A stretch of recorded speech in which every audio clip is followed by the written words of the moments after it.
Good morning, God's beloved. Wah, saya udah orang GBC nih ya. Cara menyambutnya udah GBC banget ya. Wah, luar biasa. It's good to be back here again. Ya, benar-benar saya merasa memang tempat ini selalu seperti sebuah rumah bagi saya. Ya, kenapa? Karena di dalam rumah saya tidak perlu acting seperti orang lain. Saya cukup perlu tampil apa adanya, ya.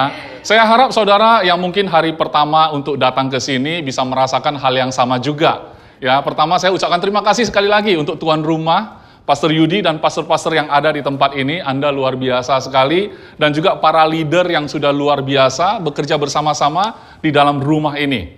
Jadi saya percaya ada berkat yang besar hari ini Tuhan sudah taruh untuk kita nikmati bersama-sama. Saya sudah excited banget untuk menyampaikan apa yang Tuhan sudah taruh dalam hati saya. Jadi gini, saudara. Sebenarnya saya mau sharing tentang apa yang kita lihat dengan apa yang tidak kita lihat, saudara. Karena minggu lalu, Pastor Fedri juga baru menyampaikan ada 12 pengintai. Mereka melihat hal yang sama, tapi satu dipenuhi dengan iman, satu lagi dipenuhi dengan ketakutan. Hari ini sepertinya senada, saudara. Kenapa? Karena memang betul saat kita mematok hidup kita itu dengan apa yang kita lihat dengan mata, itu memang sangat terbatas. Ya. Kalau saudara nggak percaya, coba saudara lihat kiri, kanan, depan, belakang, atas, bawah. Apa yang saudara lihat hari ini? Saudara seiman. Ada pastor di depan. Ya, lihat kiri, pastor lagi. Lihat kanan, ada pastor lagi. Belakang, mirip pastor. Depan, atas, cari-cari pastor. Itulah yang saudara bisa lihat. Apakah itu luas? Sangat-sangat kecil. Betul nggak? Pandangan kita sangat-sangat terbatas. Saudara katakan, Pastor, saya bisa pantau loh lokasi rumah saya saat ini dengan cara pasang CCTV. Oke, silahkan. Pasang aja 1 juta CCTV. Tapi waktu Anda pantau, Anda bisa pantau berapa layar. Ya kan? Sekalipun seorang presiden, ya dia harus dengar dari laporan. Dia nggak bisa dengan mata sendiri untuk melihat ke lapangan. Bagaimana kalau laporannya salah, saudara? Nah, itulah yang terjadi dengan 12 pengintai.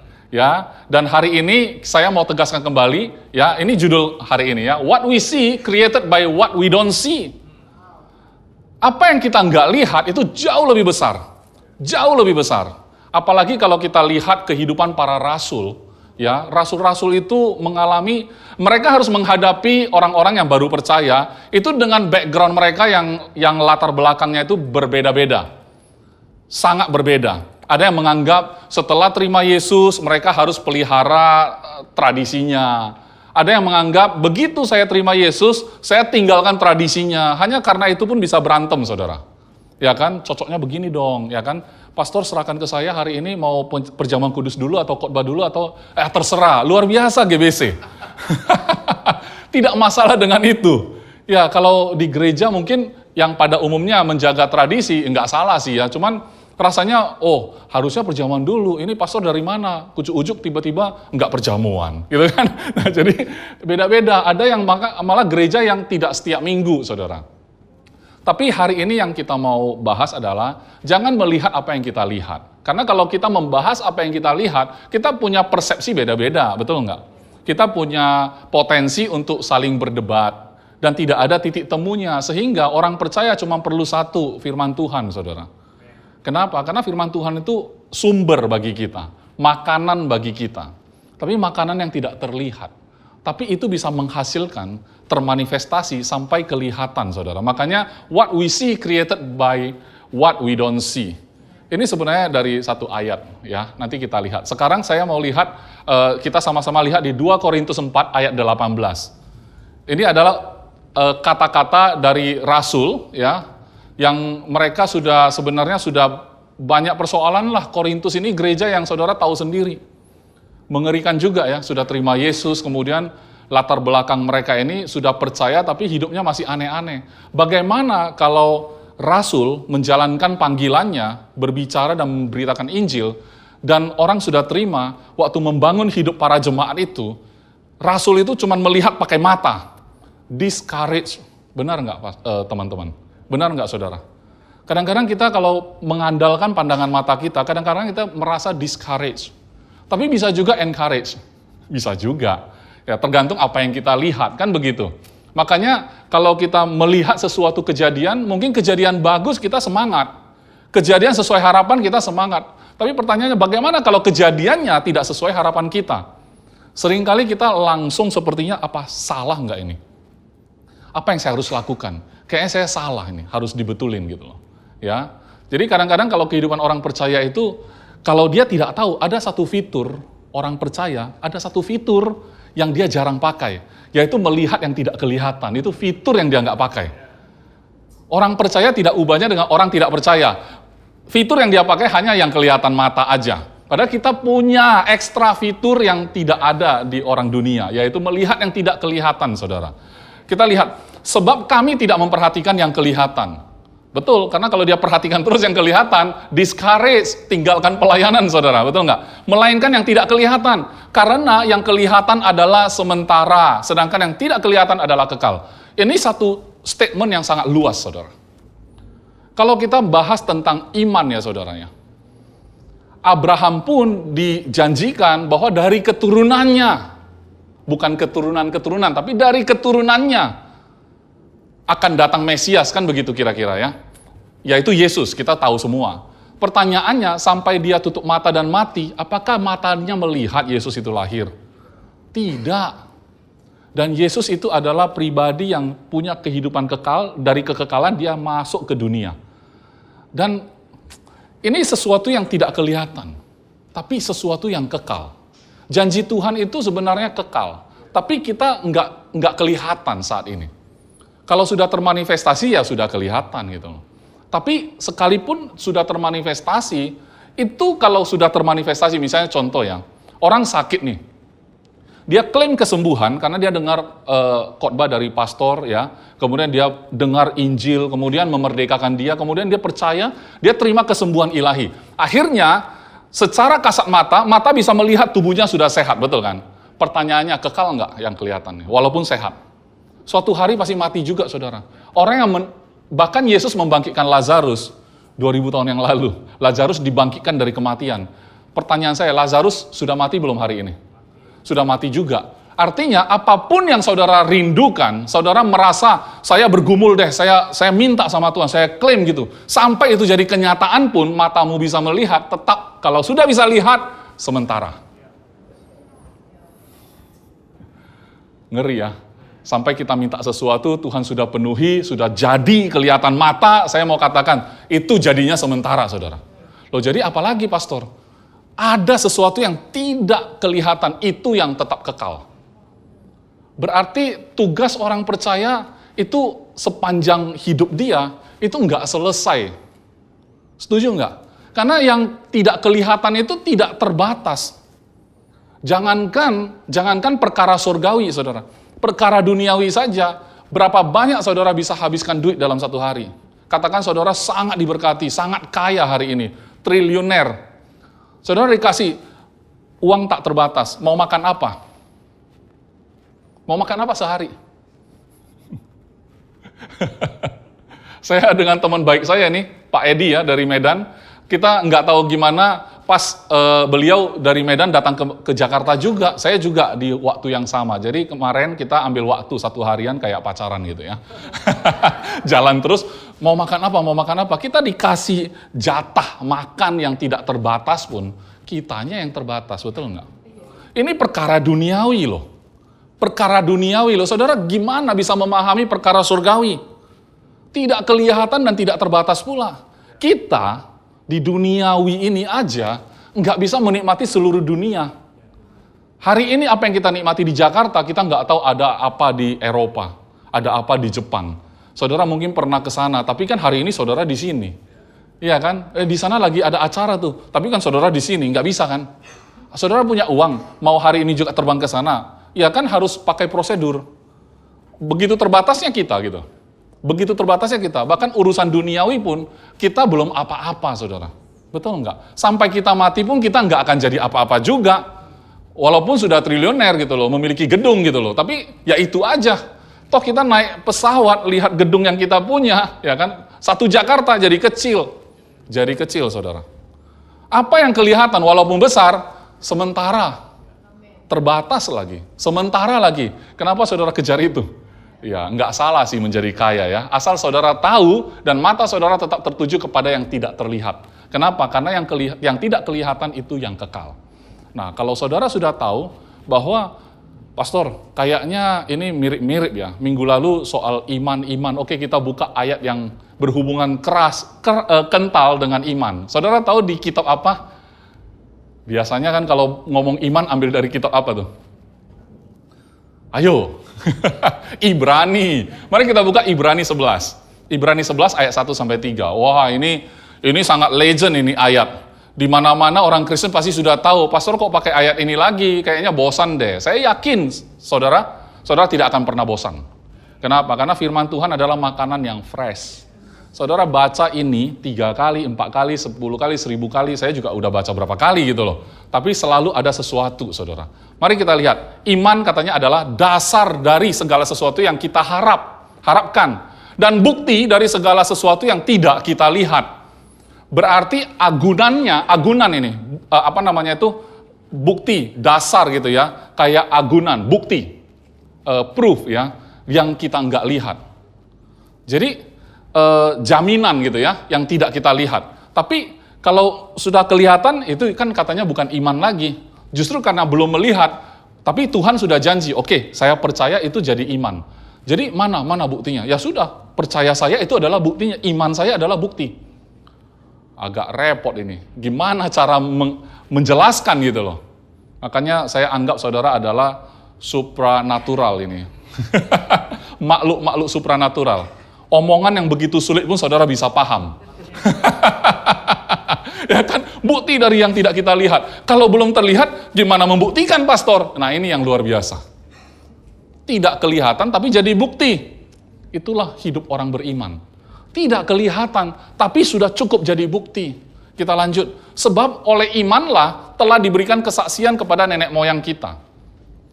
Kalau nenek moyang, maksudnya orang-orang Ibrani ini, tidak dijanjikan sesuatu, ya kan, mulai mungkin dari katakanlah dari Musa, ketika dibilang nanti aku keluarkan gitu kan, masuk ke satu tanah yang kujanjikan kepada nenek moyangmu dengan sumpah, itu jadi kesaksian. Oke?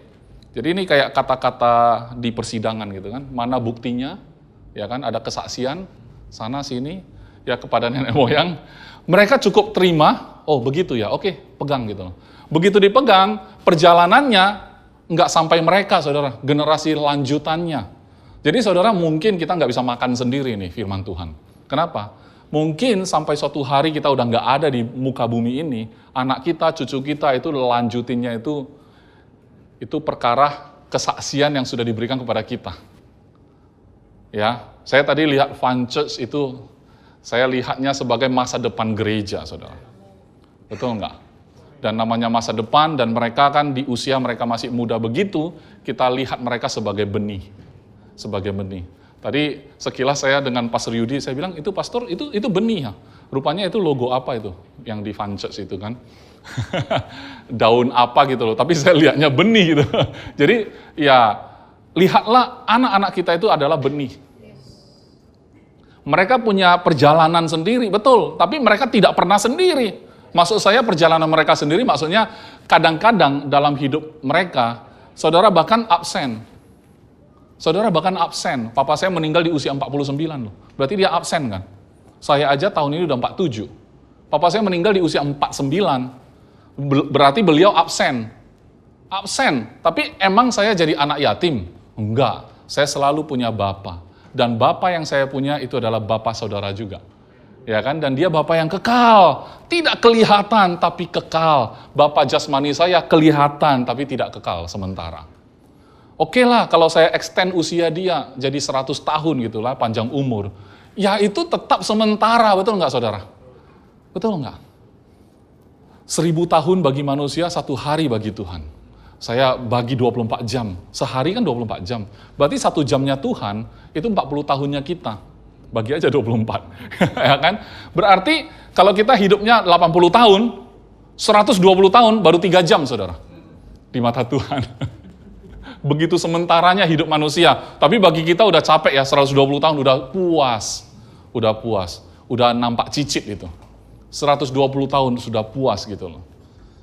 Tapi Tuhan bagi dia baru 3 jam, saudara. Secara matematisnya begitu. Tapi di sana kan kekal, nggak ada jam menurut saya ya. Tapi supaya kita bisa paham betapa singkatnya hidup seorang manusia. Jadi apa yang kita mau sombongkan? Berarti kita miss satu kesempatan di dunia ini untuk mempraktekkan iman.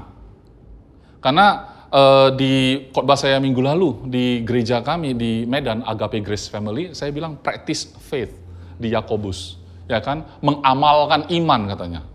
Amalkan imanmu dengan cara tidak memandang muka. Oh, iman itu bisa diamalkan. Iya, itulah kehidupan orang percaya. Kalau kehidupan orang percaya bukan mengamalkan iman, terus apa kerjanya? Karena iman itu bicara soal percaya. Kalau ini nggak diamalkan, nggak dipraktekkan, nggak dipraktis, terus kamu mau ngapain di dunia ini? Cari duit, ya kan? Cari duit udah banyak gitu, ditinggal juga akhirnya. Jadi apa yang kita wariskan ke anak kita yang sebagai benih itu? Semangat kita cari duit juga, nggak ada yang lain. Betul nggak? Ujung-ujungnya bahas itu. Ya, papa kasih tahu ya, jadi manusia harus begini ya. Pokoknya kamu harus rajin, kalau nggak bisa kaya gitu. Itu aja. Berarti kan kita nggak ngerjain apa-apa gitu loh. Kalau bahasa saya numpang lewat, kalau orang Medan numpang lewat. Pak, numpang lewat gitu. Ya, nggak ada efek ke orang, cuma numpang lewat, nggak ada efek ke orang, bayangkan saudara. Tapi orang percaya, apalagi pahlawan-pahlawan iman, kalau kita baca kan di Ibrani, di kitab Ibrani ini kan banyak pahlawan iman, nanti di bawahnya banyak. Kita nggak sampai ke bawah. Tapi pahlawan-pahlawan iman itu memberi dampak. Bukan soal berapa umur yang kita bisa punya selama kita hidup di dunia. Kalau papa saya 49, saudara bilang singkat, Yesus lebih singkat loh. Tapi sampai hari ini, nama Yesus tetap dipanggil, disebut, diberitakan. Bagi saya, itulah kehidupan kekal. Sampai kapanpun akan disebut, itu namanya kehidupan kekal. Bayangkan kalau nama saudara disatukan dengan nama Yesus. Saudara punya kehidupan kekal. Saudara bersatu dengan dia. Berarti saudara punya kehidupan kekal. Saudara merasa bagaimana hidup ini? Dan ayat ketiga, ini ayat yang menjadi highlight kita. Karena iman kita mengerti bahwa alam semesta telah dijadikan oleh firman Allah. Sehingga apa yang kita lihat telah terjadi dari apa yang tidak dapat kita lihat. By faith, ini the message ya. Saya pilih the message karena bahasa Inggrisnya lebih ringan dan lebih gampang ya. Grammarnya lebih gampang. By faith, we see the world called into existence. Rupanya alam semesta pun itu kayak dipanggil supaya muncul gitu. Alam semesta tadinya nggak ada, void ya, nggak ada. Tiba-tiba hanya dipanggil aja, keluar dia. Itulah keilahian. Yang tidak ada ya, dipanggil menjadi existence. Ya kan? Into existence by God's word. Kalau firman Tuhan sudah datang, saudara, yang tidak ada itu bisa jadi ada, saudara. What we see created by what we don't see. Jadi kalau alam semesta saja diciptakannya kayak gitu caranya. Dipanggil, keluar, langsung eksis. Itulah kerja kita sekarang, saudara. Mau ngapain aja kalau bukan kayak gitu.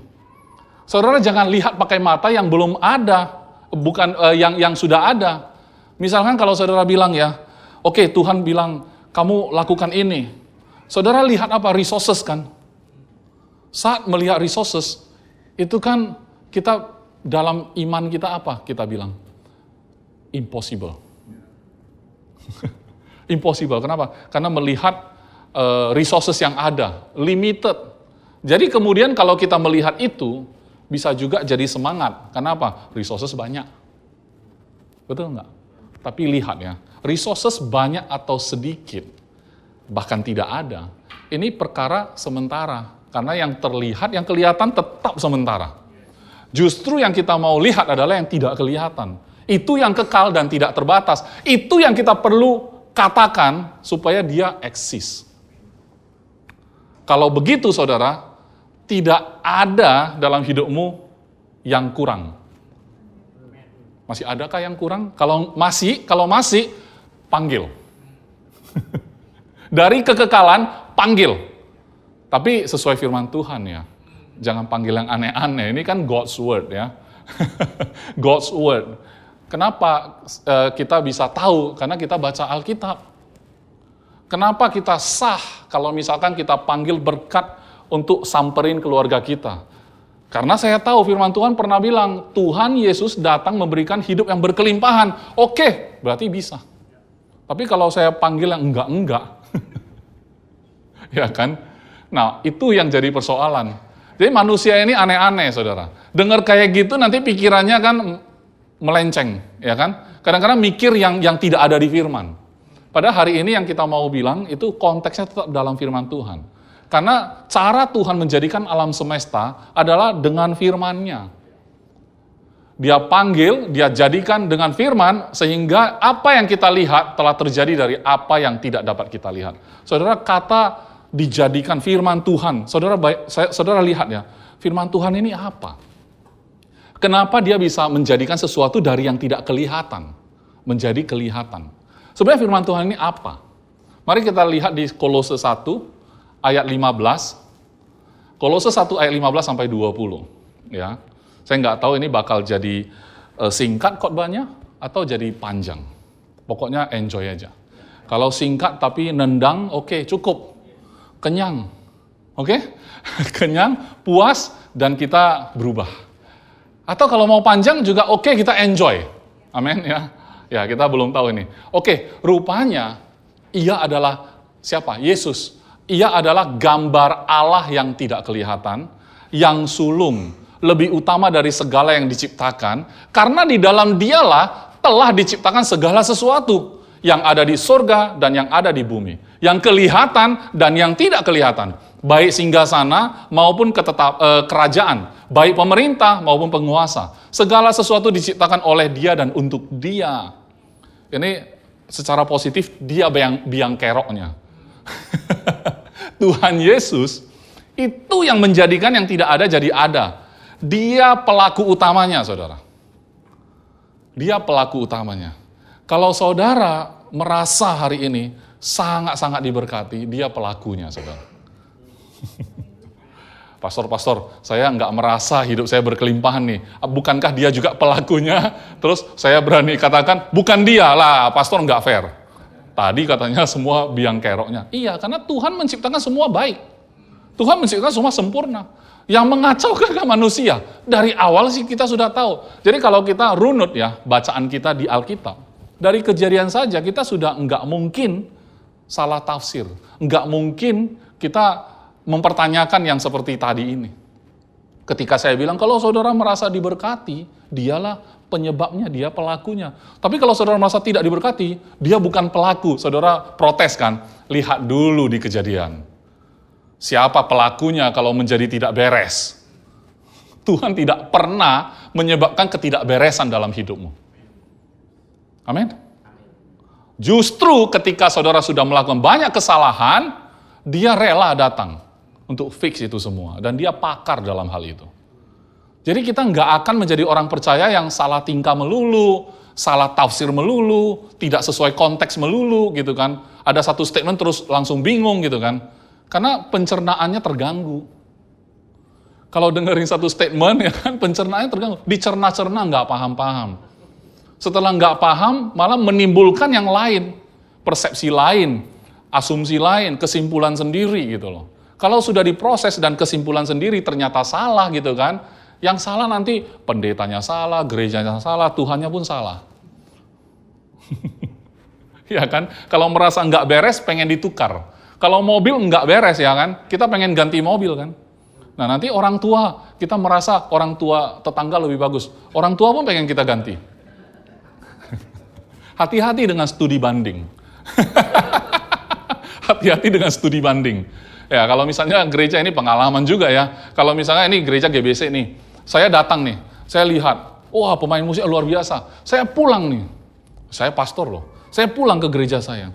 Saya bilang sama orang-orang musik, kalian mainnya nggak bagus.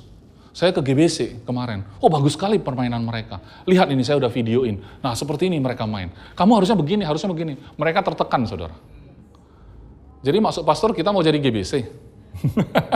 Mau diganti. Jadi kalau studi banding, suka pulang-pulangnya itu suka aneh-aneh, saudara. Ini selalu terjadi. Kenapa? Karena mereka melihat yang kelihatan. Kalau saudara dengar khotbah, saudara jangan bandingkan. Oh, pastor GBC khotbah seperti ini. Pastor Iskandar bukan GBC, khotbahnya seperti ini. Saya mau pindah ke AGF aja. Saudara pindahlah ke Medan. Jauh banget ya gara-gara pengkhotbah gitu ya. Tapi setiap kali saudara datang ke gereja dengar khotbah, tolong jangan lihat yang kelihatan, saudara. Jangan lihat yang kelihatan, tapi lihatlah yang tidak kelihatan. Karena di depan sini selalu ada kekekalan yang sedang diberitakan. Ada dimensi kekal yang diberitakan. Bahkan saat pujian penyembahan, bukan hanya khotbah, saudara.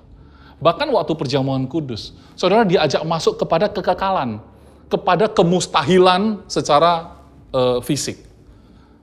Karena kalau fisik itu cuma roti, saudara. Itu yang kelihatan mata. Tapi saudara bisa lihat nggak yang nggak kelihatan dari sana. Makanya saya sengaja perjamuan kudusnya di akhir. Setelah udah dapat konteks ini, waktu perjamuan kudus, wah ternyata saya pegang sesuatu di tangan, itu adalah sesuatu yang kekal. Memang kelihatan mata ini, roti. Tapi yang saya makan adalah yang kekal, tubuh Kristus. Tubuh Kristus nggak decay, nggak binasa, saudara. Betul nggak? Dia bahkan dibangkitkan dari kematian, mengalahkan maut. Mengalahkan yang namanya pembusukan. Nggak busuk dia. Luar biasa nggak? Kalau saudara renungkan seperti itu, Yesus kayak apa? Oh, Yesus luar biasa. Dia mati pun dia bangkit lagi. Waktu dia bangkit pun dia diberikan tubuh lagi, kemuliaan lagi gitu kan. Kemudian, wah pokoknya nggak ada yang bisa stop dia. Nah seperti itulah saudara dan saya. Ini orang Kristen aneh-aneh nih, ngomongnya takabur ya, tidak realistis ya. Karena hal-hal realistis datangnya dari tidak realistis, saudara. Arsitek itu dia cuma gambar aja. Si teknik sipil dia bilang, lu gambar enak, gua bangunnya susah nih. Betul nggak? Tapi ketika mereka brainstorming, tanya lagi, ada nggak teknologi yang bisa memungkinkan ini begini, desainnya. Lama-lama terjadi tuh, penemuan demi penemuan. Jadinya real kan? Nah kalau sudah real, sementara. Betul nggak? Betul ya? Kita asik-asik ngambil call forth ya, panggil keluar dari yang tidak ada menjadi existence, ada, ya kan? Alam semesta pun gitu. Tapi ingat, bumi akan binasa. Karena sudah eksis kan, binasa. Sebenarnya awalnya bukan untuk binasa. Tapi karena jatuh dalam dosa kan, Tuhan selalu buat itu tidak ada kebinasaan di dalam planningnya. Tapi kalau toh manusia sudah gagal dan lalai, karena sudah diberikan kepercayaan, tapi gagal, Tuhan rencanakan untuk penyelamatan, saudara. Amin. Nah, berarti dia segala sesuatu diciptakan oleh dia dan untuk dia. Ayat 17, ia ada terlebih dahulu dari segala sesuatu. Dan segala sesuatu ada di dalam dia. Berarti bayangkan ya, kalau seandainya segala sesuatu yang saudara butuh ada dalam saudara. Inilah kondisi Yesus ya. Semuanya ada di dalam dia. Tinggal dikeluarin. Saudara kalau kayak gitu gimana? Saudara mau lakukan apa? Mau keluarin apa nih? Kalau seandainya ada ketidakterbatasan dalam hidup saudara. Di dalam diri saudara ada ketidakterbatasan. Apa yang saudara ingin lakukan? Kalau di dalam diri saudara ada segala sesuatu, saudara mau keluarin apa? Ya bahasa anak-anaknya Doraemon. Kok jadi Doraemon? Tadi udah gas banget ya, tiba-tiba jadi Doraemon. Dari tadi udah ilahi banget, tiba-tiba jadi Doraemon gitu. Karena Doraemon itu kan sesuatu yang mustahil, tiba-tiba munculin apa gitu. Mesin waktu, apa aja lah, baling-baling bambu, apa aja. Kan manusia bisa keluarin banyak hal yang selama ini belum ditemukan, dia bisa menemukan. Tapi ingat ya saudara, menemukan. Sebenarnya menemukan itu masih setingkat di bawah menciptakan. Betul enggak? Saudara bilang, katakan, oh ini telah tercipta sebuah gadget baru, generasi terbaik gitu kan. Ya, tapi bahannya apa? Metal, bahannya apa? Kuningan itu semua sudah ada. Tinggal ditemukan cara merakitnya. Ditemukan, oh ini bahan ini kalau ketemu ini jadinya ini. Oh Pak Arif ya. Ini kalau dicampur ini jadi apa gitu. Mungkin ada sesuatu yang belum dicoba, begitu dicoba, oh dari kemarin bukannya ini. Begitu ditemukan kita bilang canggih. Tapi setelah 100 tahun kita bilang obsolete. Iya kan? Yang belum ada, ketika sudah ada kita excited. Begitu sudah ada kita bilang sementara. Kalau saudara merasa hari ini sulit keuangan, saudara pengen banget jadi orang kaya, saudara survei dulu ke orang kaya. Jangan overshoot, survei dulu aja. Apa yang saudara rasa satu titik di mana saudara mau capai di dalam hidup ini, yang bukan rohani ya, yang duniawi. Saudara secara duniawi, saudara harus survei dulu aja udah. Secara duniawi lu mau capai apa, lu tanya dulu orang yang sudah capai menurut lu, tanya dulu. Tanya mereka, setelah ini apa? Mereka sebenarnya bingung juga. Ya apa ya? Tergantung lu nanya tujuannya apa. Kalau tujuannya mau motivasi, gue motivasi gitu loh. Tapi kalau tujuannya jujur, gue juga lagi nyari orang yang di atas gue gitu. Dan waktu nyari itu, keburu mati saudara. Sudah 3 jam. Bagi Tuhan sudah 3 jam, 120 tahun kan mati ya. Jadi ini kita kayak sama bapak kita ditempatkan di taman bermain nih, Universal Studio 3 jam. Saudara mau nggak masuk studio Universal Studio kayak gembel, nggak ikutan main lihat aja observasi. Waktu habis keluar, check out ya. Waktu habis, ayo pulang kan. Jadi sampai rumah bapak nanya, tadi lu di Universal main apa aja? Nggak main pan, lihat aja. Kira-kira itu anak Tuhan yang tidak ada perjalanannya. Maksud saya apa itu? Gambaran apa itu? Gambaran ketika kita menjadi orang percaya, kita melakukan hal-hal yang seperti orang dunia lakukan. Tidak benar-benar bermain secara rohani ya. Karena yang saya ngomong ini hal yang tidak kelihatan. Kalau yang kelihatan nggak usah diajarin lagi. Saudara lebih dari saya kalau cari duit mah. Penghasilan mungkin lebih tinggi juga. Saya nggak berani aminkan. Oke. Tapi benar ya, orang punya penghasilan itu kan variasi. Nanti kita bilang, seandainya kalau aku punya 2 kali lipat dari hari ini, hidupku pasti aman. Setelah 2 kali lipat, dia merasa miskin juga. Kenapa? Temannya udah berubah. Iya kan? Pertemanannya udah berubah semua. Oh, kok dia bisa beli jet gitu. Udah, dia merasa dia miskin banget, karena cuma bisa beli mobil mewah. Jet belum bisa gitu. Nanti udah bisa beli jet, dia beli pulau gitu kan. Waduh, levelnya beda-beda lagi. Ya. Nah, kalau itu aja, itu gambaran yang saya sebut masuk ke Universal Studio dan tidak bermain. Bayangkan, sudah kaya pun saya anggap nggak bermain. Kenapa? Karena nggak ada aspek spiritual dalam hidupnya. Dia cuma menjalani hidup biasa gitu loh.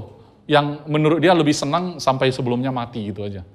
Sementara yang saya sebut masuk studio itu dan bermain, maksudnya adalah dia tahu dia adalah anak Allah, diutus ke dunia ini, disuruh main di studio, diutus ke dunia ini untuk melakukan perubahan-perubahan, mainkan dengan segala kuasa yang ada seperti kuasa yang dimiliki oleh Yesus. Oke, ayat berikutnya, ayat 18. Ia adalah kepala tubuh, yaitu jemaat. Nah, sekarang waktu bermain pun, saudara, Bapa di surga kirim kita nih. Waktu bermain pun, saudara, kita ada leader. Kita nggak bingung-bingung mau main gimana nih. Kepala kita Yesus. Amin. Ialah yang sulung, yang pertama bangkit dari antara orang mati, sehingga ia yang lebih utama dalam segala sesuatu. Karena seluruh kepenuhan Allah berkenan diam di dalam dia. Dan oleh dialah ia memperdamaikan segala sesuatu dengan dirinya. Baik yang ada di bumi maupun yang ada di surga. Sesudah ia mengadakan perdamaian oleh darah salib Kristus. Berarti ya sebelum ada darah salib Kristus ini, Surga dan bumi itu seperti disconnected. Kalaupun orang hebat dalam artian saya adalah dia itu kayak nabi hidupnya. Terkoneksi sama surga ceritanya, atau imam. Imam dan nabi itu kan kehidupannya spiritual tuh. Dia kayaknya terpisah banget ini sama orang-orang dunia pada umumnya. Orang dunia kayaknya ya hidup normal aja. Kalau mereka kayaknya hidupnya tidak normal ya. Mereka bicara kayak Musa ya, naik ke atas gunung ngomong sama Tuhan. Kalau rakyatnya kan biasa-biasa aja, hidup biasa. Ya kan? Nah jadi bayangkan sebelum ada darah Kristus itu ya, itu bumi dan surga kayak nggak damai, saudara. Jadi dibutuhkan nabi, minta pertolongan dulu dari surga, minta tolong. Untuk mendamaikan pun harus ada darah hewan ya, waktu itu. Untuk supaya bisa terjalin kembali komunikasinya, harus ada darah hewan terkorbankan gitu loh. Dan yang ngurusin nggak bisa manusia biasa, harus ada imam juga. Balik lagi untuk koneksikan bumi dan surga. Tapi hari ini di ayat 20 ini katanya, oleh dialah, oleh Yesus, ia memperdamaikan segala sesuatu dengan dirinya, baik yang ada di bumi maupun yang ada di surga. Berarti sekarang saudara dan saya, itu imamat yang rajani. Artinya apa? Artinya surga tidak ada masalah lagi dengan kita, saudara. Dan untuk mempersembahkan korban darah hewan pun tidak perlu lagi, karena sudah ada darah salib Kristus. Itu jauh lebih tinggi, jauh lebih mulia daripada darah hewan, betul? Dan inilah yang kekal, saudara. Inilah yang kekal, yang memulihkan kembali status kita. Statusnya apa? Damai dengan dirinya. Kalau sudah damai, di bumi, di surga, ya terbalik. Di bumi, di surga, kok saya di bumi, di surga, di bumi, di surga, ya kan? Itu sudah nggak ada masalah. Sudah damai, mengadakan perdamaian oleh darah salib Kristus. Kalau sudah ada koneksi ini, saudara di atas kehidupan normal. Kalau di atas kehidupan normal namanya apa? Abnormal ya, bukan? Up, up, di atas normal. Jadi benar-benar kita benar-benar punya standar kehidupan itu di atas normal, saudara. Jadi kalau orang normal selalu menggerutu, rupanya saudara juga menggerutu, saudara harus new normal kayaknya. Saudara, bukan new normal, saya nggak suka kata itu. Saudara, normalitas kita orang percaya adalah memang abnormalnya orang dunia. Itu normalnya kita. Jadi supranatural itu adalah normalnya kita. Jadi bicara kita memang sudah berbeda gitu. Pola pikir kita memang sudah berbeda. Jadi kalau kita mau sama-samain, kita rugi loh saudara. Itu downgrade namanya. Kayak fitur tadi, kalau melihat pada yang kelihatan, bukannya melihat pada yang tidak kelihatan, berarti saudara nggak pakai fitur kekekalan. Di remote TV kita, ada loh tombol yang nggak pernah kita sentuh. Saudara biasa kalau pegang remote, itu biasanya tekannya tombol apa? Channel-channel aja di naik turunnya. Volume paling banyak itu. Sampai nggak ada warnanya lagi ya. Kalau volume biasanya nggak ada warna tuh, karena disentuh terus, naikin, turunin, pindah channel up and down. Itu biasanya sudah karetnya udah hancur tuh, keypadnya udah hancur. Tapi power juga ya, power. Mungkin ada tombol-tombol tertentu yang kita nggak pernah pakai. Setuju nggak? Di keyboard handphone kita juga, handphone kan touchscreen ya. Laptop kita itu pasti ada tombol yang jarang kita pakai. Saya nggak tahu di dunia ini kenapa orang nggak pakai, mungkin karena dia merasa nggak butuh, atau memang dia nggak tahu gimana cara pakainya. Atau bahkan dia nggak tahu itu eksis. Ada ya tombol ini ya. Saya nggak tahu, kenapa nggak pernah dikasih tahu. Kenapa? Karena nggak datang ke rumah, ke gereja. Kalau saudara datang, saudara diberitahu, saudara menyadari itu, saudara pakai fitur itu, saudara lihat. Orang lihat saudara juga. Saudara lihat diri saudara sendiri. Orang lihat diri saudara. Kok beda ya kamu ya? Iya ya, saya juga bingung kok bisa beda. Iya kan? Ya mungkin seperti itu Superman ya. Awalnya dia nggak tahu dia bisa terbang. Begitu sekali dia tahu terbang, awalnya pasti kagok juga ya. Saya nggak tahu sih, Pak. Saya yakin kalau saya Superman, saya pasti kagok. Kok bisa ya? Pasti saya main-main dulu tuh. Itu namanya salah tingkah. Salah tingkah. Ya biasanya orang kaya baru juga gitu kan, salah tingkah banget tuh. Pengen tunjukin ke orang gitu loh, karena baru gitu loh. Tapi yang lama, udah nggak pengen kasih tahu orang tuh, tahu sendiri doang. Atau mungkin teman-teman dekat boleh lah tahu ya. Tapi kalau yang sudah lama biasanya lebih stabil dia nggak salah tingkah. Kalau orang percaya begitu tahu, dia nggak akan salah tingkah. Tapi orang menilai, oh kalian itu percaya kasih karunia anugerah ya, tapi hidupnya kok makin parah nih, mentang-mentang tidak dihukum ya. Ini ada yang salah nih. Orang sampai ngecap kita kayak gini, kenapa? Karena ketidakdewasaan kita. Kenapa? Karena waktu kita sadar kita bisa terbang kayak Superman, kita suka kelilingi rumah orang, kan mengganggu tuh. Kan mengganggu tuh. Tapi begitu dia udah tahu purpose-nya, oh kenapa saya bisa diberikan kekuatan seperti ini, akhirnya nolong orang gitu ya, memberi dampak. Akhirnya Superman memberi dampak gitu. Kalau enggak dia pakai untuk main-main aja. Oh bisa terbang, lu bisa enggak? Gue bisa lu bisa enggak gitu. Cuman gitu doang. Kalau orang percaya hidupnya kayak gitu, itulah yang dijalani orang dunia. Aktualisasi diri kan. Hukum Maslow yang paling tinggi katanya kan aktualisasi diri. Orang Medan bilang, biar kau tahu siapa aku, kau tengok dulu siapa aku. Tengok dulu, nah, siapa aku. Ya. Kenapa orang beli mobil bagus? Ya kan? Bisa jadi dia pengen tunjukin dia sudah sukses. Salah enggak? Ya kalau kita bicara salah atau enggak ada yang salah. Tapi ya itu ibaratnya kita ke Universal Studio enggak main gitu loh. Kalau cuma itu doang gitu. Enggak main berarti. Observasi karena orang ada, ya aku juga pengen gitu kan. Tapi enggak bener-bener ngerti purpose dia sebenarnya ditempatkan di bumi ini untuk apa. Enggak ngerti yang namanya purpose dia, kenapa dia ada di sini. Enggak pernah cari tahu juga.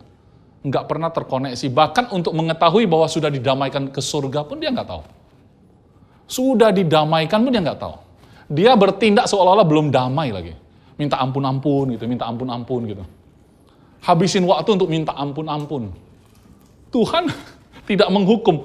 Seperti dia enggak baca Alkitab gitu loh. Tapi orang Kristen, betapa wasting, sia-sia, wasting, bukan sekedar sia-sia, mubazir loh.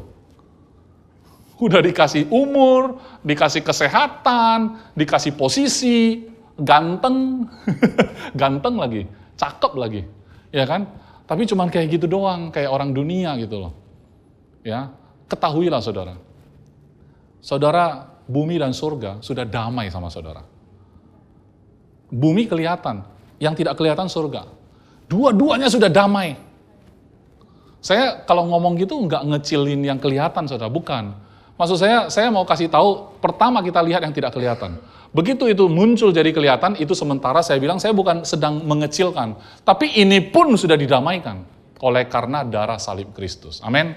Oke, ini saya akan tutup dengan satu kisah yang diambil dari 2 Raja 6 ayat 8. Ini adalah kisah Nabi Elisa. Nabi Elisa di mana waktu berperang, ya, Raja Aram mau berperang sama orang Israel. Ini menarik, saudara. Untuk penutupan saya rasa ini rileks, lucu, tegang, menegangkan, tapi benar-benar bisa enclose ya, bisa enclose apa yang kita bahas hari ini yang tidak kelihatan. Ayat 8, Raja negeri Aram sedang berperang melawan Israel. Ia berunding dengan pegawai-pegawainya. Lalu katanya, ya ini kejadiannya di kamar tidur, saudara. Kamar tidurnya Raja Aram. Kok saya bisa tahu? Nanti ayat berikutnya kelihatan. Bikin rencana di kamar tidurnya. Oke? Ke tempat ini dan itu haruslah kamu turun menghadang. Ini dan itu. Berarti mungkin buka peta ya, mungkin ya. Nanti kau di sini ya kau ya. Nanti kau di sini. Hadang mereka gitu kan. Oke. Tetapi abdi Allah itu adalah hamba Allah. Elisa maksudnya. Menyuruh orang kepada Raja Israel, lalu mengatakan, saya yakin ya kalau ngomong di kamar, Elisa nggak mungkin di kamar itu. Orang itu musuh. Ya kan? kasih tahu Raja Israel, lalu mengatakan, awas, jangan lewat dari tempat itu. Ini memang misterius banget ya, ke tempat ini, ke tempat itu. Terus dia bilang, jangan lewat itu. Kita mah nggak tahu. Nggak kelihatan ya, ya udah percaya aja. Ya, percaya aja. Sebab orang Aram sudah turun menghadang di sana, kan nggak tahu itu tempat mana. Ya, Pak Yudi nanti kita makan ya ke sana itu ya. Ya, makan apa itu enak loh. Di mana? Tempat itu, ya kan? Oke, kita ke sana nanti. Nanti saudara Edi menghadang di situ. Kenapa dia hadang? Dia mau ikut. Oke, next.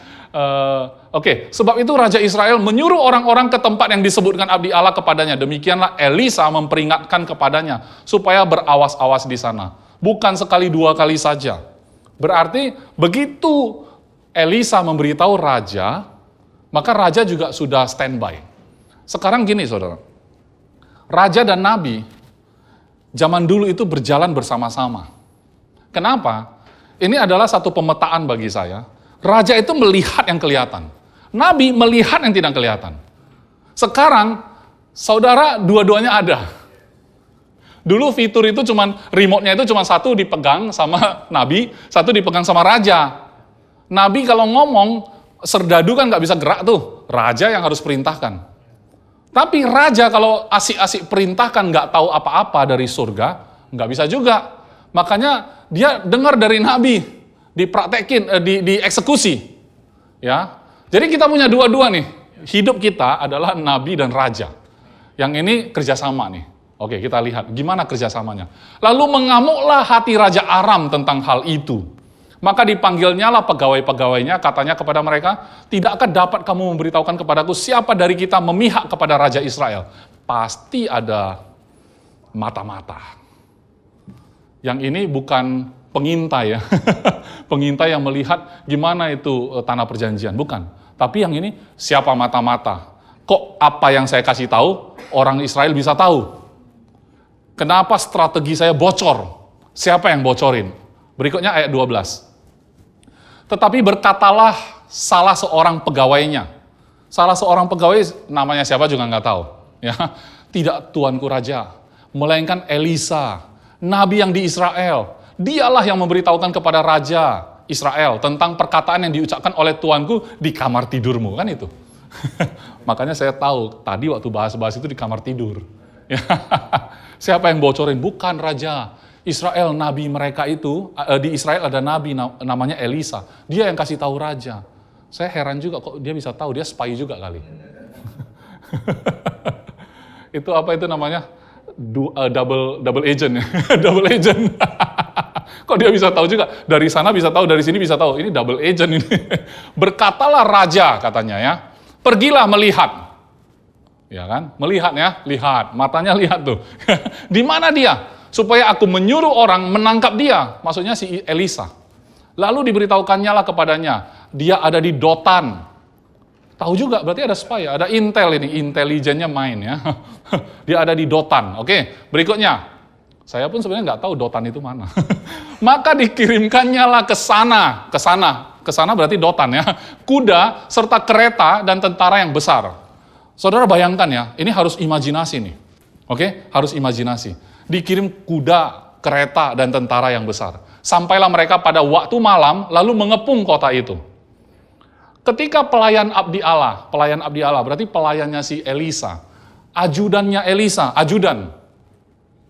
Rupanya keren juga ya, Nabi ada ajudan. Ya, kemudian bangun pagi-pagi pergi keluar, maka tampaklah suatu tentara dengan kuda dan kereta ada di sekeliling kota itu, lalu berkatalah bujangnya ajudan ya. Ini bahasanya kasar nggak ya bujang? Nggak biasa kita ya. Kalau di Medan bujang itu kayak marah. Kayak marah. Ya, tapi ini kayak anggota lah gitu, anggotanya gitu kan. Jadi dia yang disuruh-suruh lah sama Elisa gitu, pelayan ya, pelayan. Kemudian lalu berkatalah bujangnya itu kepadanya, celaka tuanku, apakah yang akan kita perbuat? Ini respon yang sangat alamiah. Kenapa? Karena mata melihat yang kelihatan. Yang apa yang dia lihat dengan mata itu tentara, kereta dan kuda banyak sekali. Celaka ini. Berarti respon kita kalau melihat sesuatu yang kayaknya mengancam, kita bilang celaka, ya kita kayak bujang ini. Oke, berikutnya ayat 16. Jawabnya siapa? Jawabnya Elisa. Jangan takut, sebab lebih banyak yang menyertai kita daripada yang menyertai mereka. Nah, ini yang unik, saudara. Lalu berdoalah Elisa. Ini unik, saudara, ayat 17. Ya Tuhan, bukalah kiranya matanya bujangnya, supaya melihat. Maka Tuhan buka mata bujang itu, sehingga ia melihat. Tampaklah apa? Gunung itu penuh dengan kuda, dan kereta berapi sekeliling Elisa. Nah, ini yang tidak kelihatan nih. Mata bujangnya terbuka, kelihatan bukan hanya kuda dan kereta, berapi lagi. Kalau yang itu enggak. Ini ada super power nih. Yang main game suka ya. Kalau yang musuh punya, enggak pakai api. Rupanya punya bosku itu pakai api gitu, udah pasti menang ini. Tapi kan saudara tahu enggak, ini yang tidak kelihatan. Yang di sana real itu. Yang ini kayak enggak real loh. Tapi bayangkan ya, kan Elisa bilang tuh, oh yang menyertai kita lebih besar daripada yang menyertai mereka. Tapi kan kadang nggak ngelihat, buka matanya, ngelihat tuh, tung. Jadi kita harus melihat yang tidak kelihatan, karena itu yang perlu kita lihat. Bandingkan dengan Taman Eden, maka mata mereka terbuka dan melihat bahwa mereka telanjang, mereka tutupi. Mata terbuka ada dua, satu memang harus melihat yang harus dilihat, ada yang terbuka melihat yang tidak harusnya dilihat. Tapi di sini memang butuh ya. Tapi unik sekali kisah ini. Lihat ayat 18. Ketika orang-orang Aram itu turun mendatangi dia, berdoalah Elisa. Lihat, saudara. Ini orang penyerang ya. Berdoa Elisa kepada Tuhan. Butakanlah kiranya mata orang-orang ini. Ini soal penglihatan semua ini. Ada dokter mata nggak di sini? Kalau ada nanti tolong cari lensa yang bisa dipasangkan ke mata kita, sehingga kita bisa lihat yang tidak kelihatan, kayak kereta kuda yang berapi tadi itu loh. Kalau bisa asik juga tuh ya. Tapi lucunya, untuk menghadapi musuh ini, dia bilang butakanlah mata orang-orang ini. Maka dibutakannya lah mata mereka sesuai dengan doa Elisa. Hebat juga ini Elisa. Ya, ayat 19. Kemudian berkatalah Elisa kepada mereka, bukan ini jalannya dan bukan ini kotanya. Ikutlah aku, maka aku akan mengantarkan kamu kepada orang yang kamu cari. Mereka cari siapa? Cari dia. Kan mau tangkap dia. Bukan di sini, bro. Nanti aku ajak kamu ke tempat di mana orang itu berada ya. Lalu diantarkannya mereka ke Samaria. Samaria. Ini mengalihkan. Ya kan? Dialihkan ke sana. Saksikan terus ya, minggu depan. Bukan, sekarang juga. Oke, berikutnya. Segera sesudah mereka sampai ke Samaria, berkatalah Elisa, ya Tuhan, bukalah mata orang-orang ini. Hebat kan? Buka tutup mata. Saudara kayak nggak pernah dengar kisah ini ya? Pernah ya? Pernah ya, cuman nggak sekocak ini saya bawa ya. Buka tutup mata. Oke. Ya Tuhan, bukalah mata orang-orang ini supaya mereka melihat. Lalu Tuhan membuka mata mereka. Sehingga mereka melihat dan heran. Mereka ada di tengah-tengah Samaria. Kaget kan? Lalu bertanyalah Raja Israel kepada Elisa. Loh, berarti Raja Israel dekat-dekat sana juga ya? Oke. Tak kalah melihat mereka. Katanya gini ya, kubunuhkah mereka Bapak? Dia panggil Elisa itu Bapak. Terima kasih Bapak Yudi sudah menghadirkan saya di sini. Kuteruskankah ini Bapak? Kubunuhkah mereka Bapak? Oke, lanjut. Ayat 22. Tetapi jawabnya, jangan. Itu kesempatan loh saudara. Kalau kita ya, pasti kita, bunuh, tunggu apa lagi? Ini kesempatan, hajar, gas gitu kan. Kenapa? Karena kita dipenuhi amarah. Kita dipenuhi kekesalan, emosi. Tapi kalau ini nabi, dia nggak baperan. Dia itu ngomong itu tepat sasaran. Dia ngelihat apa yang harusnya dilihat. Dia tutup mata orang yang seharusnya tidak dilihatnya. Tutup mata mereka, sekarang harus lihat, buka, ya kan? Jangan, biasakah kau bunuh yang kau tawan dengan pedangmu atau dengan panahmu? Tetapi hidangkanlah mereka makanan. Lihat ya saudara ya, cara menghadapi musuh itu kasih makan saudara. Hidangkanlah makanan dan minuman di depan mereka. Supaya mereka makan dan minum lalu pulang kepada Tuhan mereka. Tidak perlu pertumpahan darah. Disediakannya lah bagi mereka jamuan yang besar, maka makan dan minumlah mereka. Sesudah itu dibiarkannya lah mereka pulang kepada Tuhan mereka. Sejak itu tidak ada lagi gerombolan-gerombolan Aram memasuki negeri Israel. Saudara bayangkan, buka tutup mata, hidup berubah. Melihat yang tidak kelihatan, membuat saudara punya garansi. Pertanyaan saya lucu ya, kenapa si Elisa membukakan mata bujang ini, melihat ada pasukan banyak, enggak kepake.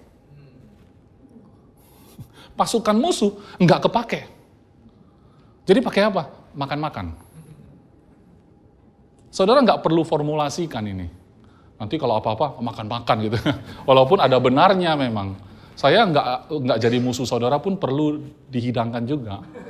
Ya, supaya aku bisa pulang ke tempat tuanku, Medan ya Mas.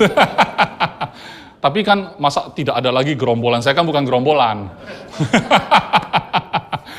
Ya artinya gini ya, artinya somehow kita saat melihat apa yang tidak kelihatan, itu memberikan garansi untuk kita. Bukan harus pakai itu pun, tidak selalu harus pakai itu. Tetapi itu cukup memberitahu kepada kita bahwa Tuhan ada di pihak kita, Dia menyediakan semua yang kita perlu. Sebenarnya tidak perlu kita khawatir karena kita di bawah tanggung jawabnya Dia. Saat saudara mau coba mengambil tanggung jawabmu sendiri, kita lousy, kita lalai, kita nggak sempurna, kita mau protek diri aja gagal, gimana mau protek orang? Lebih susah lagi gitu loh. Tapi Tuhan di kesempatan ini mengajarkan kepada kita, kalau kita melihat apa yang kita nggak lihat selama ini, yang harusnya kita lihat, ya kan, bahwa penyertaan Tuhan itu ada. Nggak kelihatan, percaya. Itulah iman. Tapi kan pastor saya nggak bisa lihat, itulah iman. Itu bukti, itu garansi, itu jaminan, kolateral. Saudara pernah lihat Yesus kan enggak? Tapi berapa nilai Yesus? Kalau kita mau pinjam uang ke bank, ya kan, asetnya 1 miliar. Paling-paling bank pinjamin berapa? Pasti di bawah itu. Tapi kalau aset kita tak ternilai harganya, lu jaminkan ke bank, bank berani pinjam berapa? Aset tak ternilai. Kita mau bisnis nih, mengagunkan aset yang ada. Ngomong kasarnya, kalau Yesus yang tak ternilai, dinilai sama bank, terlalu berharga, banknya bisa dibeli. Ya. Berarti kan kita dengan resources yang tidak ternilai, tapi kan tidak kelihatan. Kadang tidak kepake loh. Cukup dengan makan-makan loh. Itu hanya mengajarkan kepada kita yang hari ini. Kok ada ya kisah Elisa seperti itu? Untuk membuat kita ngerti apa yang kita baca di kitab Perjanjian Baru. Ini hanya sekedar kayak kita ambil cuplikannya, kita sandingkan, benar ya, terkonfirmasi. Melihat yang tidak kelihatan, itu membuat kita tahu bahwa kita ada di dalam posisi yang tidak akan kekurangan. Dalam posisi paling aman, paling aman. Jangan lihat kereta di seberang sana, jangan lihat kuda mereka banyak, jangan melihat pasukan mereka. Kenapa? Karena yang menyertai saudara jauh lebih besar. Dan itu yang sempurna, dan itu yang kekal. Yang tidak kelihatan itu kekal, yang kelihatan itu adalah sementara. Apapun situasimu, sulit, senang, sementara. Yang saudara lihat itu semua tetap sementara. Ya, apapun yang saudara kerjakan. Tetapi kalau saudara tahu, oh, saya menjalankan ini demi kemuliaan Tuhan, saya melayani, saya apa, semuanya saudara kerjakan karena saudara tahu, saudara adalah turut serta sebagai jemaat tadi kan, menjadi yang sulung, dia adalah kepala. Oke, Yesus mau gerak, saudara ikut geraknya, saudara ikut geraknya. Saudara kayak bermain selama 3 jam di Universal Studio, saudara bermain benar-benar. Waktu perjalanan itu, saudara lihat yang tidak kelihatan. Panggil keluar menjadi eksis di tengah perjalanan. Yesus juga contoh yang sangat indah. Kenapa? Karena dia berjalan selama dia pelayanan. Apakah pernah kekurangan? Kalau tidak ada tempat membeli makanan pun, dia bisa create itu keluar. Dia tinggal panggil dari yang tidak kelihatan jadi kelihatan. 5.000 orang makan dari 5 roti 2 ikan. Kalau mau beli juga nggak tahu beli di mana. Harusnya sih udah secara matematis sudah nggak masuk nih. Tapi karena dia panggil dari yang tidak kelihatan, keluarin existence. Bahkan alam semesta, jangankan cuma roti. Alam semesta aja gitu caranya. Cara keluarin alam semesta aja dengan memanggil dari yang tidak kelihatan dengan firman jadi existence. Keluar menjadi satu keberadaan. Jadi saudara butuh apa yang benar-benar Tuhan memang mau saudara kerjakan. Jangan pernah melihat dengan mata kita apa yang kita punya. Tapi lihat apa yang Yesus punya. Amin. Mari kita bangkit berdiri. Kita akan perjamuan kudus. Ini tidak kalah penting, saudara. Sama pentingnya saat kita memfokuskan hati dan pikiran kita waktu kita menyanyi, memuji Tuhan, menyembah Tuhan di awal ibadah kita, dan juga kita menaruh perhatian yang penuh pada saat kita mendengarkan firman. Begitu juga saat kita melakukan perjamuan kudus. Karena apa? Karena perjamuan kudus itu adalah gambaran apa yang kita lihat dengan apa yang tidak kita lihat. Apa yang kelihatan mata, apa yang kita nggak bisa lihat pakai mata. Tapi kita tetap melihat itu. Amin. Kita angkat roti di tangan kita. Roti ini di tangan kita bisa lihat. Fisiknya kita bisa lihat. Tetapi sesungguhnya yang kita makan, kita masukkan ke mulut kita adalah tubuh Kristus yang kita nggak bisa lihat. Dan tubuh Kristus yang mungkin saudara bisa imajinasikan. Karena mata jasmani nggak bisa lihat. Yang kelihatan hanya roti. Tetapi lihatlah yang tidak kelihatan itu. Bahwa tubuh Kristus adalah sempurna. Dia menyerahkan dalam kondisi dia sangat sehat, dia tidak bercacat, dia tidak bercela. Tidak ada kekurangan dan kelemahan dalam tubuhnya. Tidak ada hal buruk bisa terjadi atas dirinya. Karena dia bukan manusia biasa. Dia adalah Tuhan yang menjadi manusia. Dia menjalani hidup sebagai manusia secara sempurna. Demi siapa? Demi saudara. Ketika fokus hidupnya adalah saudara, maka hari ini saat kita makan roti di tangan kita fokuskan bahwa hidup kita adalah miliknya. Kita ambil bagian bahwa dia adalah kepala, kita tetap berada di dalam dia. Kita tidak pernah keluar dari dia. Sehingga Yesus mengatakan, perbuatlah ini sebagai peringatan akan aku. Peringatan artinya membuat diri kita ingat. Karena saat kita enggak ingat dia, kita ingat yang lain.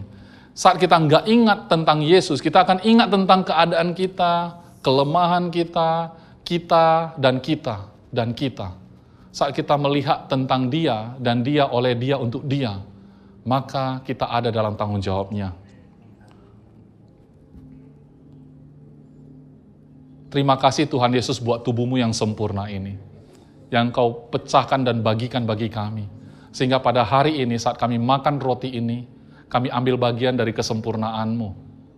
Tidak ada sakit penyakit yang bisa menghampiri tubuh kami, karena tubuh kami adalah tubuh-Mu sendiri. Tidak ada kelemahan, kebiasaan buruk, semuanya berubah total karena Engkau telah mengambil alih. Tubuh kami adalah tubuh-Mu, hidup kami adalah hidup-Mu. Terima kasih Tuhan Yesus, di dalam nama Yesus makanlah tubuh Kristus.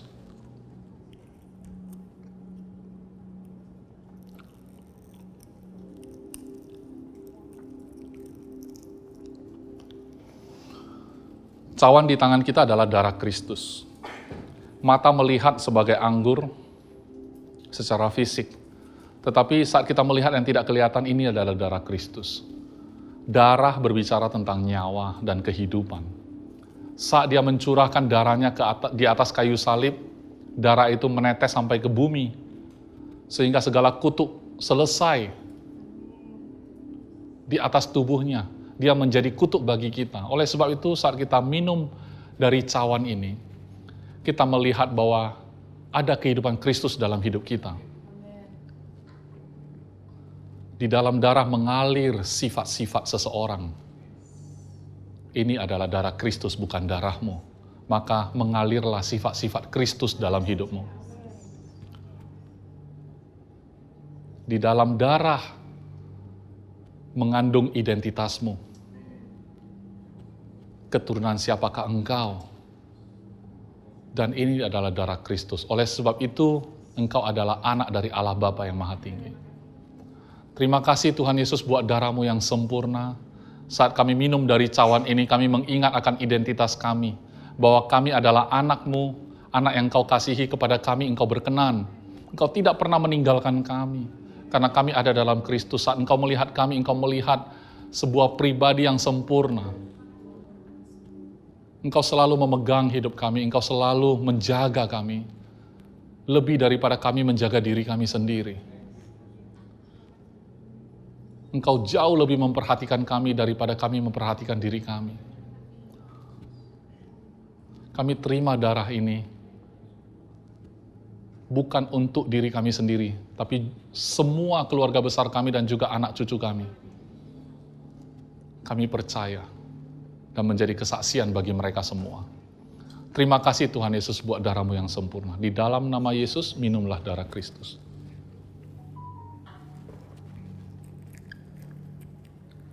Terima kasih Bapa buat hari ini. Kami sangat-sangat mengucap syukur buat pagi hari yang indah ini Tuhan. Kami tahu segala sesuatunya ada di dalam tangan-Mu dan rencana-Mu. Bahkan pada saat kami berkumpul di tempat ini menjadi bagian dari God's Beloved Church, ini adalah kehendak-Mu. Oleh sebab itu Tuhan, Engkau yang menaruhkan tangan-Mu atas gereja ini. Kami berdoa untuk Pastor Yudi, Pastor Lita, Pastor Gav, Pastor Fedri, dan juga seluruh Pastor Lenny, dan juga seluruh keluarga besar yang mengambil bagian dalam pelayanan di tempat ini. Para leader, volunteers, dan juga semua orang yang sudah terlibat. Bahkan yang ada di Micin dan juga Fun Church. Kami melihat kami adalah satu kesatuan. Engkau adalah kepala kami. Saat Engkau menjadi kepala, kami tidak ada yang kami khawatirkan ya Tuhan. Begitu juga pada saat nanti kami akan melihat gereja ini dengan cara yang berbeda. Kami melihat gereja ini adalah sebuah masa depan. Hal-hal yang tidak kelihatan akan menjadi kenyataan. Terjadi perubahan. Sehingga setiap orang yang mengenal gereja ini akan merasakan benar-benar mereka masuk ke dalam rumah. Karena Engkau ada di sini, di tengah-tengah kami berada. Berkati anak-anak kami di Fun Church, anak-anak kami di Micin, dan juga di ibadah umum ini Tuhan. Kami percaya ada rancangan yang besar, yang mungkin sampai hari ini kami belum paham. Tetapi Engkau sudah sediakan bagi kami. Bukalah mata kami untuk kami mulai melihat. Bukalah mata kami untuk mulai melihat hal-hal yang tidak kelihatan. Berkat-berkat surgawi yang Engkau sudah sediakan, berkat-berkat rohani yang sudah Engkau sediakan di surga, dinyatakan di bumi, karena Engkau sudah memperdamaikan, bukan hanya dengan surga, bahkan juga dengan bumi ini.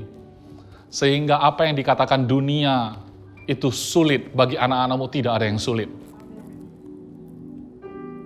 Karena Engkau adalah solusi bagi dunia ini, maka kami juga menjadi solusi bagi dunia ini. Terima kasih Bapa, terima kasih untuk anak-anak-Mu semuanya, bahkan yang pertama kali hadir ataupun beberapa kali hadir, Tuhan Kau teguhkan hati kami semuanya, sehingga kami bisa bertumbuh bersama-sama di tempat ini menjadi satu keluarga yang besar. Kami sangat-sangat bersyukur. Kami bersyukur untuk tim penggembalaan di tempat ini. Bersyukur juga untuk sinode yang menaungi gereja ini Tuhan.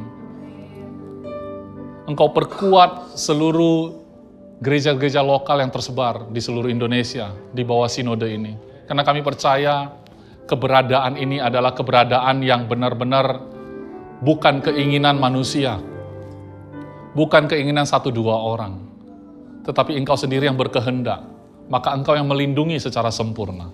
Engkau memberikan hikmat kepada Pastor Yudi untuk memimpin bukan hanya gereja GBC dan juga GKIP sinode kami.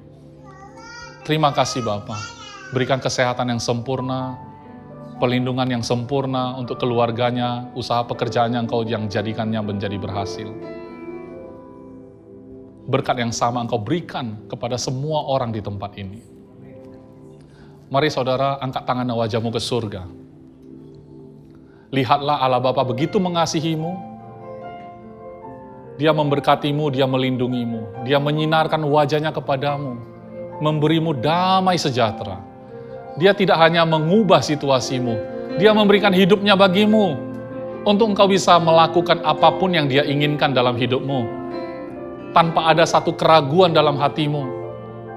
Maka engkau melakukannya di dalam damai, biarlah damai sejahteranya memerintah dalam hatimu. Kasih-Nya yang sempurna, Dia limpahkan di dalam Yesus Kristus, Anak-Nya yang sempurna. Persekutuanmu dengan Roh Kudus menyertai engkau sekarang sampai selama-lamanya. Semua yang sudah diberkati sama-sama katakan, amin. Tuhan Yesus memberkati.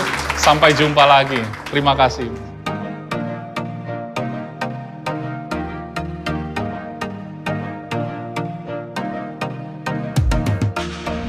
Terima kasih untuk saudara sekalian yang telah mengikuti ibadah GBC Jakarta bersama kami. Kami berharap saudara-saudara sekalian diberkati dan disegarkan oleh firman Tuhan yang telah disampaikan pada hari ini. Pastikan saudara mensubscribe channel YouTube kami dan ikuti terus update dan informasi GBC Jakarta di akun resmi media sosial kami di bawah ini. Shalom, Tuhan berkati.